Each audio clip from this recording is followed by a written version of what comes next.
नमः संस्कृताय। मैं मेधा एक बार फिर से आप सभी का हार्दिक स्वागत करती हूँ अपने YouTube चैनल में।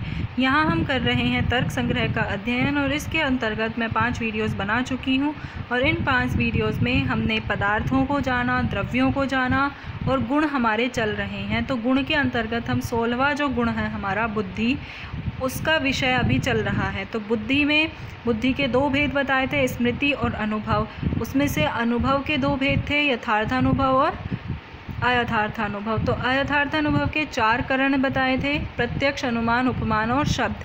तो इसमें से हम प्रत्यक्ष का पढ़ चुके हैं। अब जो द्वितीय करण है अनुमान, उसका हम आज यहाँ अध्ययन करेंगे। तो अनुमान प्रमाण को पढ़ने से पहले इसमें कुछ पदार्थ ऐसे आएंगे जिनको पहले ही समझ लेना चाहिए जिससे कि सारल्य हो जाए। तो वो आपको मैं बता देती हूँ कि वो हैं, एक तो यहाँ शब्द जिसका ज़्यादातर प्रयोग किया जाएगा, व्याप्य और व्यापक। इनको समझ लीजिए आप, व्याप्य क्या है और व्यापक क्या है। व्याप्य है न्यून देश वृत्तित्वम व्याप्यत्वम, जो कि न्यून देश में रहे, कम देश में रहे, वो व्याप्य होता है। और व्यापक होता है अधिक देश वृत्तित्वम व्यापकत्वम। अब इस व्याप्य और व्यापक के यहाँ पर 2-3 नाम और हैं जिनसे उनको बताया जाएगा। तो व्याप्य है, व्याप्य को ही साधन कहा जाएगा, उसी को ही लिंग कहा जाएगा और उसी को ही हेतु कहा जाएगा। और व्यापक को साध्य कहा जाएगा, लिंगी कहा जाएगा और हेतुमान कहा जाएगा।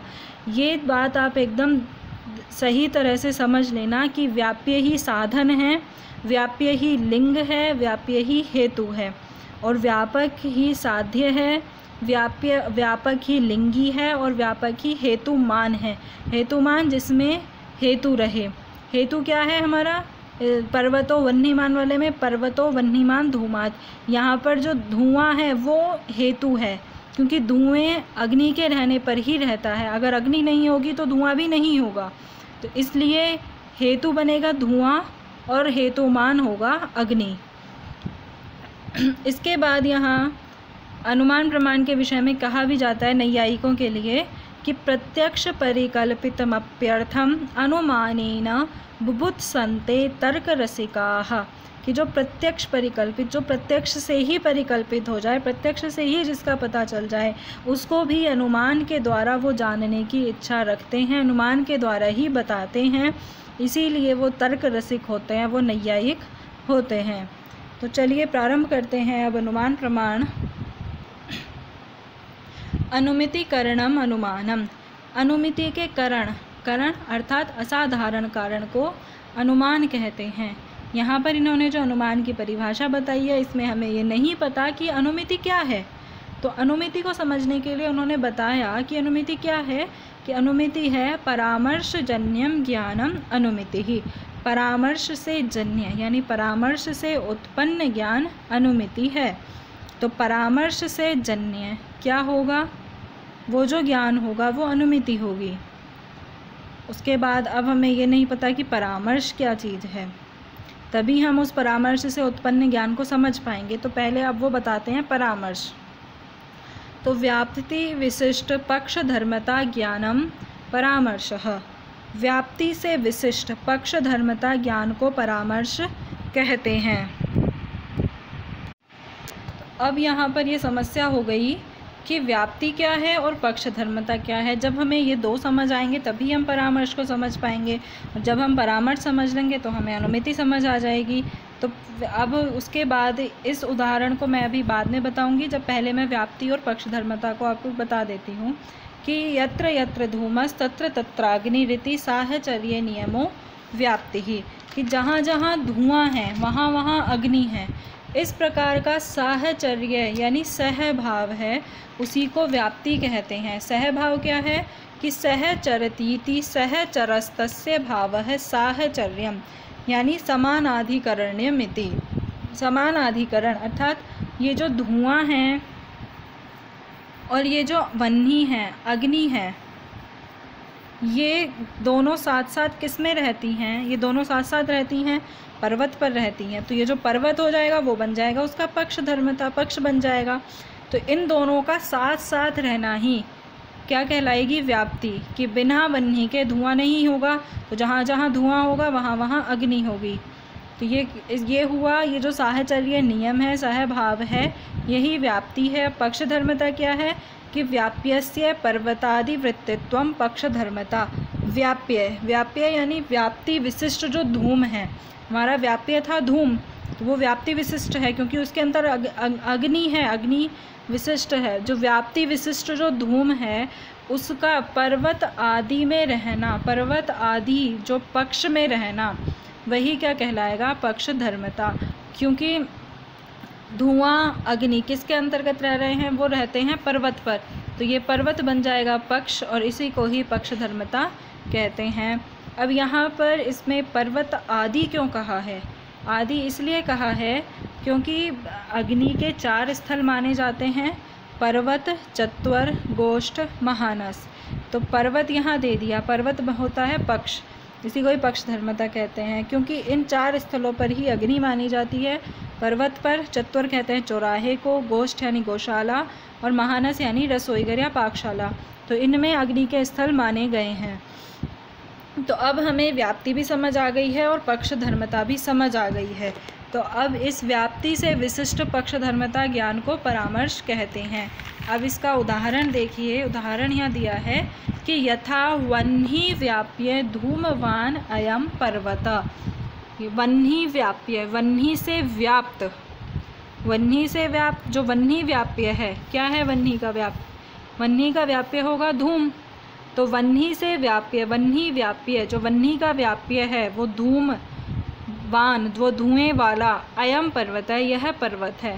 तो इस तरह का जो ज्ञान है यही परामर्श है।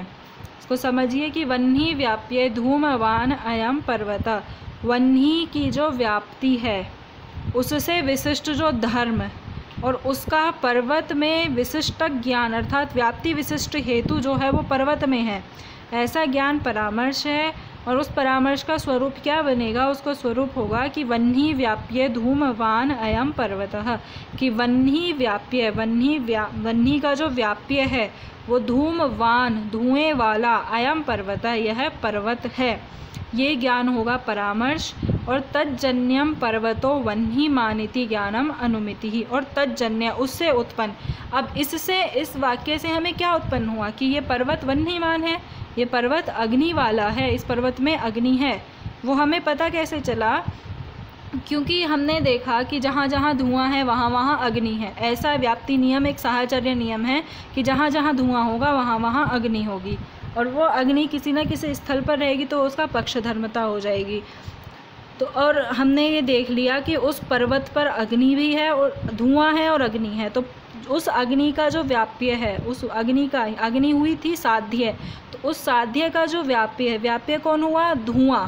तो उस साध्य का जो व्याप्य धुआं है, उस धुएं वाला अयम पर्वत है, यह पर्वत है।